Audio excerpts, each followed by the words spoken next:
center on some readings from Augustine of Hippo, readings and reflections by him.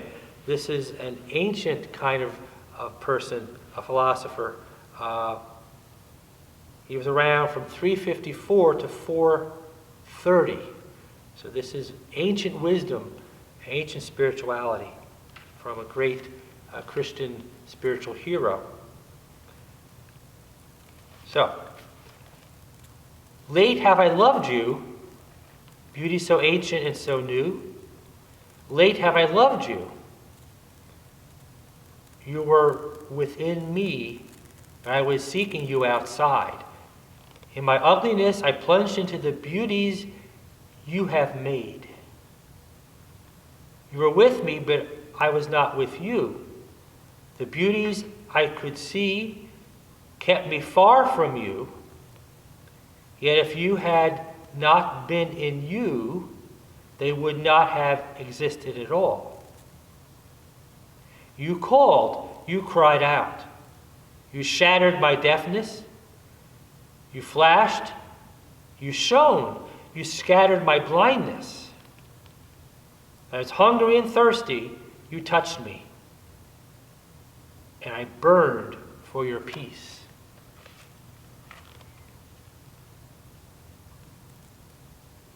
At the center of spirituality, there is tension that has been with us since the first creature tried to seek God without abandoning his creation.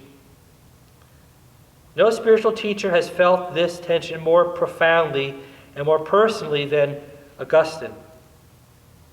No one has written about it with greater passion.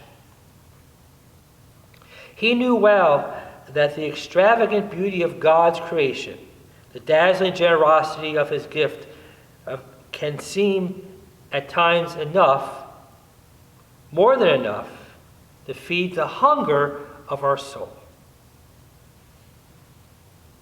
With such beauty all around us and within us, who needs God?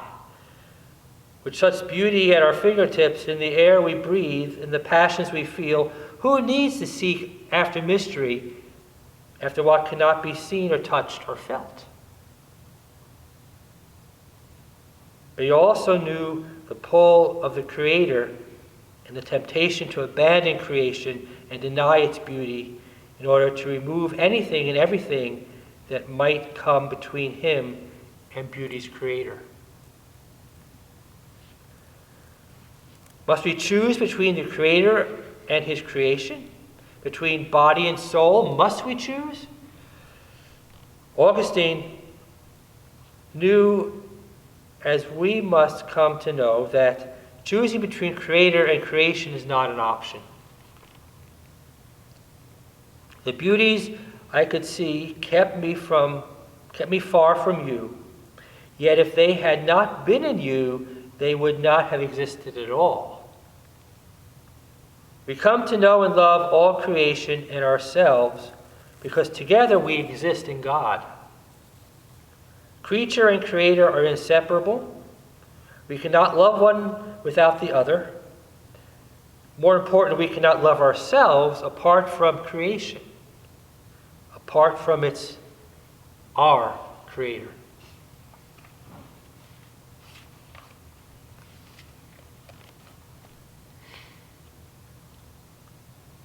You would not be looking for me if you had not already found me.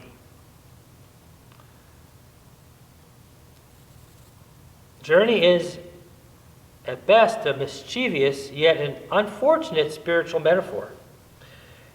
It implies that wherever we are, God is somewhere else and must be tracked down. At best, it presumes an absent God, at worst, a fleeing God. It is a metaphor that implies that God is found somewhere at the end of a process that begins without him. The God of journey becomes a treasure to be hunted, an evanescent pot of gold at the end of a spiritual rainbow, always just beyond our reach. The distance is never closing. Journey is a red herring. We would not be starting that journey, as Augustine learned, if it were not already completed. God is where we are. God is not a treasure hidden somewhere out there, but a treasure to be discovered where we are. Where God always is. We would not be looking for God if we had not already found him. God is not at the end of a path. God is the path.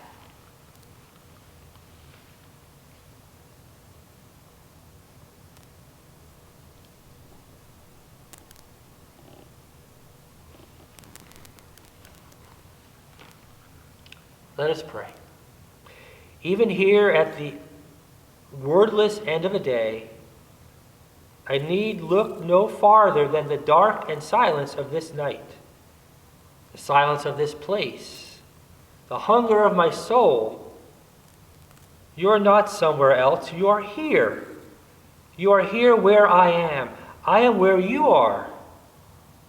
I need not look for you have found me.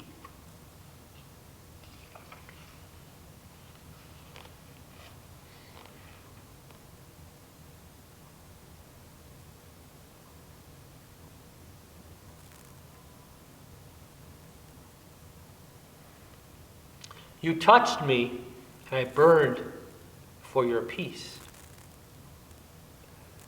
One of the effects of God's touch is that it brings to life the consciousness, a depth and kind of hunger we never knew we had,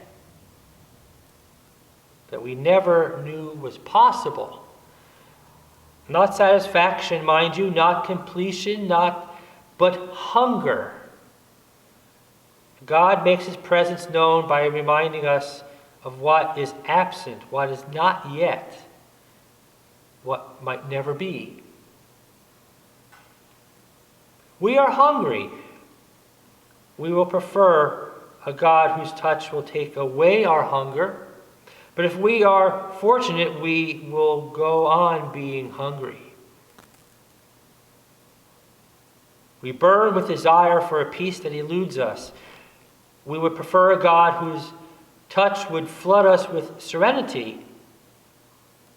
But if we are fortunate, the fire will never go out.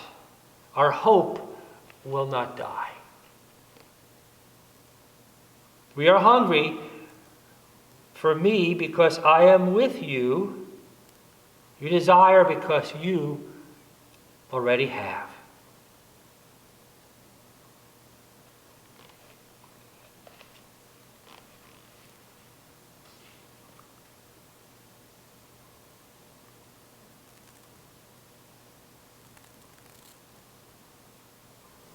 Let us pray. Here in the weary ending to a day almost gone, I would prefer a God whose words would take away my hunger, whose touch would flood me with serenity. I burn with desire for a peace that eludes me. Tell me again that I am still hungry because I am already with you. I go on desiring you because I already have you. It will be enough for now, for this night.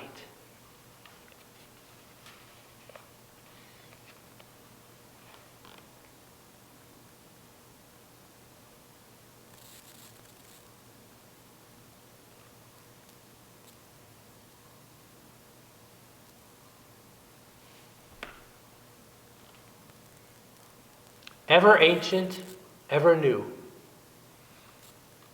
There is a temptation to freeze God where we were first introduced, to restrict ourselves to first impressions. Put another way, we are tempted to believe in a God who never grows up, an ever-changing God, an ever-ancient God, a God suitable for display in the halls of antiquities. This is the God who entered our 6-year-old imagination as a bearded grandfather and who 20, 40, 60 years later is still comfortably or maybe very uncomfortably with us. Ever ancient gods have their advantages. They never change. They never surprise. They never turn our world upside down. It's the ever-new God who is full of surprises, challenges, life-arranging possibilities, and propositions. It may take us a while to find a God who is ever new. Used as we are to our ancient version, we may pass God on the street without recognizing him. Oh, certainly we will begin by looking in all the wrong places outside, as Augustine discovered. Chances are that we will scan the hours and paths of our lives for a God we can recognize. Never so ancient God who will be there somewhere in the world he created. But it is, as Augustine says, only when we look within that we will be caught by surprise, by a beauty ever so ancient and ever so new.